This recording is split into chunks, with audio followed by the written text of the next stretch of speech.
You wake up in the morning, you go to work, you come home, you sit by the fire, you watch television, and find yourself that you've probably broken one or two laws that you didn't even know about. Well, that's because Congress and the federal government have created literally thousands of laws and regulations with severe penalties, and federal agencies are adding to them every day. And you could be charged with a crime even if there's no so-called scienter. You don't even know what it's all about. Paul Strand brings us that story. We're a nation now where politicians and bureaucrats can pass new laws and regulate virtually everything and turn breaking them into some type of criminal offense. And lawyers like Norman Reamer say that's wrong. We rely on criminal laws to regulate all kinds of social, personal, and economic behavior instead of cabining it to those things which are inherently bad, acts of violence and theft.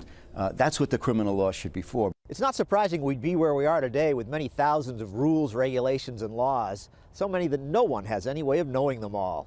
And the problem gets worse because Washington keeps piling criminal penalties on all these thousands of rules, regulations, and laws. Penalties that can land almost anyone, maybe even you, in prison. Brian Walsh at the Ethics and Public Policy Center understands why the politicians do this. It polls well. It's something that looks politically strong to be tough on crime.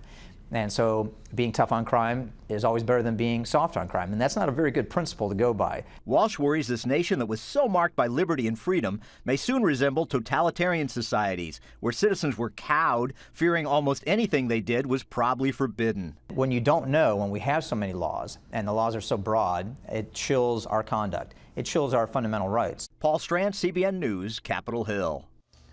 Well, with us now is the Congressman, Bob Goodlatte of Virginia. He's chairman of the House Judiciary Committee and a leader in the fight against over-criminalization. He's an old-time friend and actually the congressman of my place up in Hot Springs. Bob, good to see you this morning. Thank you for being here. Well, Pat, it's great to be with you, and I also represent your boyhood home in Lexington, Virginia, too. Oh, are you now in charge of? Oh, that's great. Well, anyhow, they love you up there. You'll stay in forever. But let me ask you, how many laws how many crimes do we have in America? I mean, that are on the statute books, do you know? Well, I don't know how many state and local laws there are, but there are over 5,000 federal criminal laws, and we're adding about 500 a decade for the last 3 decades. So when I became chairman of the House Judiciary Committee in the last Congress, we launched a task force, a bipartisan task force, called Over-Criminalization of Federal Law. And we've held nearly a dozen hearings. We've heard from some expert witnesses. We've examined this very carefully. And now we're in the process of writing several bills that will address this issue. Everything from what you mentioned, and that is these laws, the overwhelming majority of them don't require what's called mens rea, or criminal intent. So you can be doing something you think is good for your family, your employees, your customers, whatever, and find that not only have you run afoul of a federal regulatory statute, but now you're also being charged with a felony. And some people have heard the famous stories of the little girl who rescued a woodpecker from the family cat, put it in a cage to help it recover, and her mother was almost charged with violating the Migratory Bird Act, or the famous race car driver who was out driving his snowmobile and got caught in a blizzard and wound up wandering into a wilderness area. He was lost for 2 days, thankfully recovered and was safe, but then charged with operating a motor vehicle in a wilderness area. So these kinds of problems are pervasive in our society today, as you note, and we think that we should add a requirement of showing criminal intent before you can be charged with these crimes and convicted of them. Can you backdate some of these things? I know that the laws are on the books, and you're, I'm sure, looking at things going forward, but can you really do a major overhaul and make those requirements on the entire federal statute?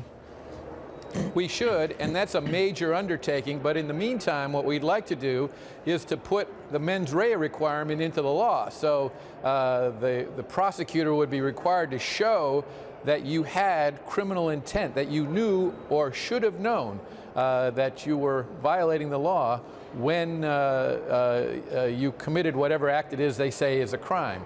And we're also going to look at this from other standpoints as well. For example, we have now over 2 million people in our prisons, about 10% of those in federal prisons, and we think that prison reform is badly needed because 90% of those people are going to be released back into society at some point, and we want to make sure they're ready for that.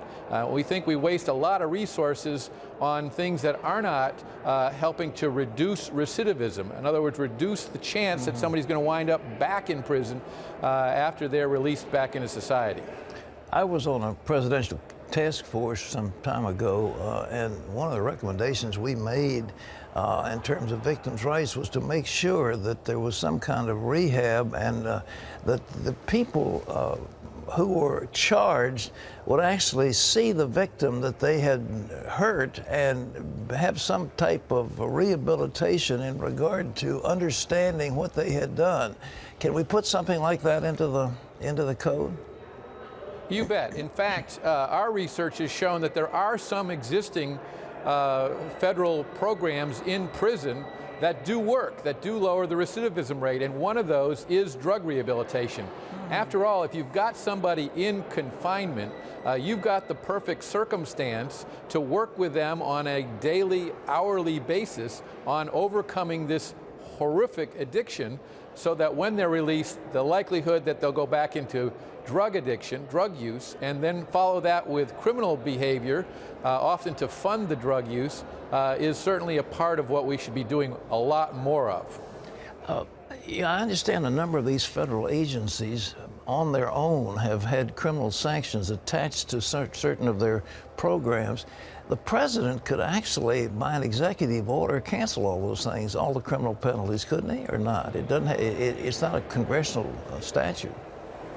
Well, I would argue that, well, first of all, the 5,000 laws I'm talking about are federal statutes passed by Congress, House and Senate, signed into law by the president.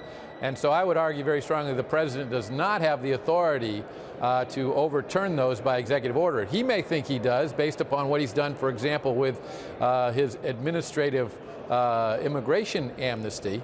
But in this area, this is the Congress's responsibility. We should act, but we should give the president and the Bureau of Prisons and others in the Justice Department the tools they need to reduce this over-criminalization of our law, and to make sure that those who are appropriately prosecuted and imprisoned, and I definitely believe there are people who commit crimes that need to be in prison, that when they're in prison, we're spending more of the attention on not having them socialize with other criminals, but rather getting the kind of rehabilitation they need that will result in their being less likely to commit crimes when they come out, and be more prepared to take a job and be a part of society.